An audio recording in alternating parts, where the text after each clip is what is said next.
trying to push him over the cliff. They wanted to destroy Jesus.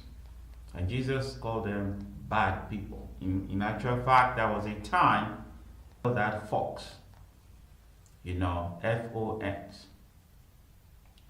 Jesus, they didn't even call him Herod. He called him Fox because he's a fox.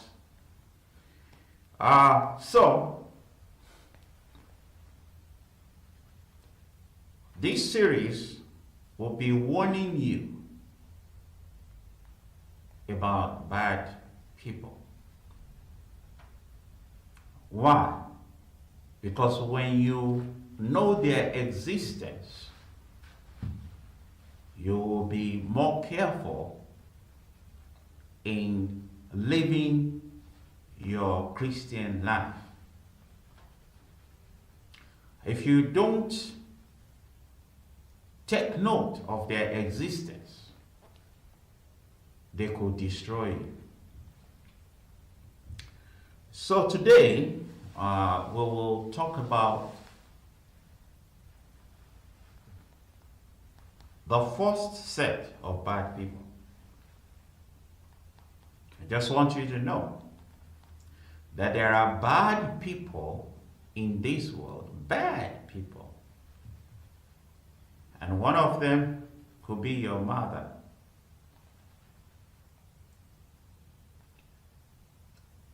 Yes. One of them could be your mama.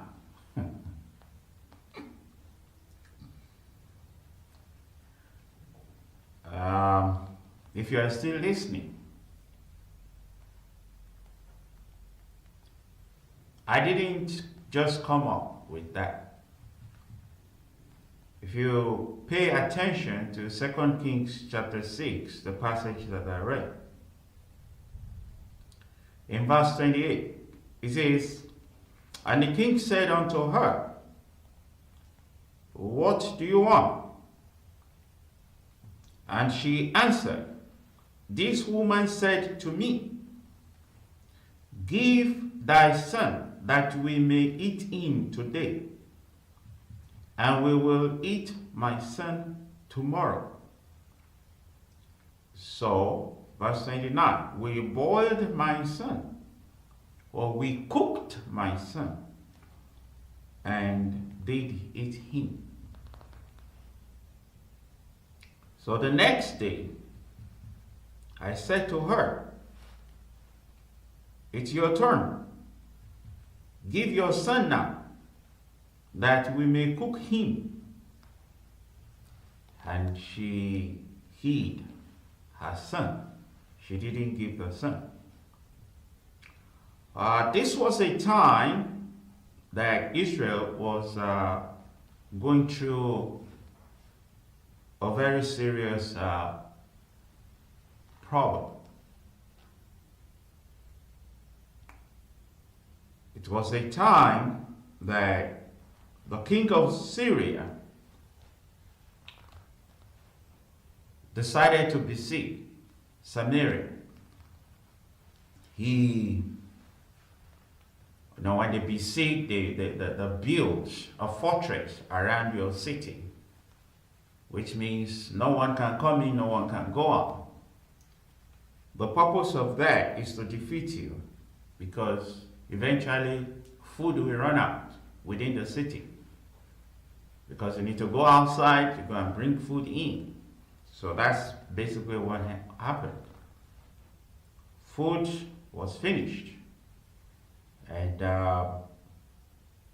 people started doing crazy things to sustain themselves, weird things to sustain themselves. So on a particular day, a lady came, met another lady, and they started discussing about how to solve this problem of no food.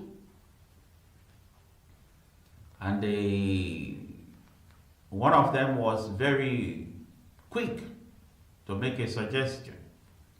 Say, what about this idea of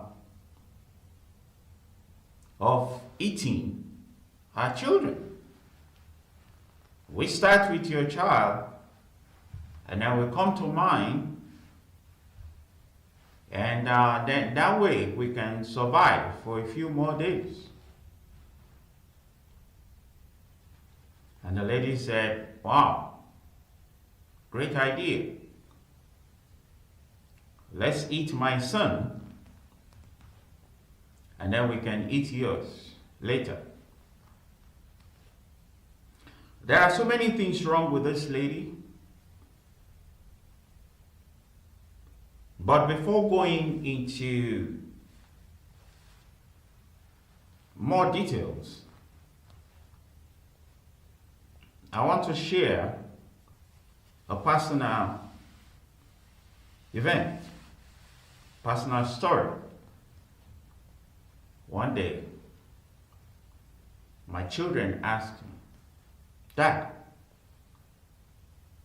if we are very hungry and we can't find food, will you steal food so that we can survive? Will you go and steal food to feed us? Of course, I was not expecting that question, but my answer was no. And they were surprised. I guess they've had some bad things from bad people, maybe in their school or in other environment. Someone has told them something, and it